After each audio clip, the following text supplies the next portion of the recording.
So at 15, you dreamt of being a successful recording artist. Yeah, well, I I think we dreamt can of tick that that before box, right? that. I actually dreamt of it before that, but when I was 15, I wrote an essay Yeah. for McDonald's. McDonald's, they do this thing, or they used to do this thing called Black History Makers of Tomorrow, and Yes. they would encourage young people to write essays Yes. about what they wanted to do to make Black history. And so I wrote an essay when I was a junior in high school, and I said, I am going to become a successful musician, and I'm going to use my power and my influence as a musician to make change in the world, to bring uplift to my community, and do whatever I can to speak out for those who don't have a voice.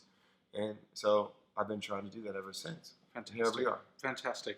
And so do you think your dream, the dream of the 15-year-old John, and the dream that you have today has varied very much, or is it still very much what you know? I'm living exactly the dream that I had back then. You never know the details of how it's going to play out. I had barely ever been outside of Springfield, Ohio as a kid. Yeah. And so I didn't know where the world was going to take me, where my life was going to take me. But it's been better than I ever imagined it would be. But in the most basic sense, I'm living exactly the dream that I had. Fantastic. Before I ask the next one, who's your hero? Oh, I have a lot of heroes. Dr. Martin Luther King was always a hero. You were going to say he was, and I think it's a kind of an easy answer, but it's truly the case for me, where I truly grew up reading a lot about him. Yes. I read about a lot of his writings and his speeches as a young kid.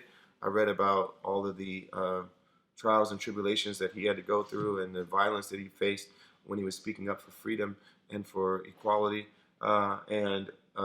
He's always been my inspiration growing up. There's other people that have been inspiring to me as well. Musicians like Stevie Wonder and Marvin Gaye, Quincy Jones. Those are some of the people. Some of them have been philanthropists. Even someone like Bill Gates has been an inspiration to me, because when I look at the work he's done, he's made so much money, but he's been so smart and so thoughtful about the way he gives.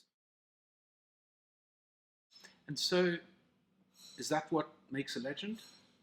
To me, that's what makes a legend, is someone who focuses their energy on being great at what they do. Yeah.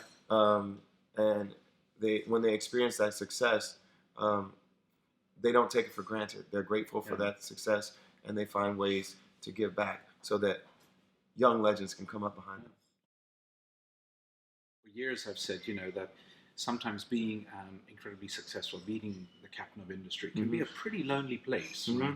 And you sometimes long to hang out with people who are like-minded, different industries, different life, but like-minded. They're people that are go-getters. They want to make a change. They want to make a contribution. Yes, and so I think the people on this trip will obviously be successful because they can afford to be there. Sure. But there also are people who are curious, who are interested in giving, interested in making the world better, and interested in being on a holiday experience that's really a learning and edifying experience. Fantastic.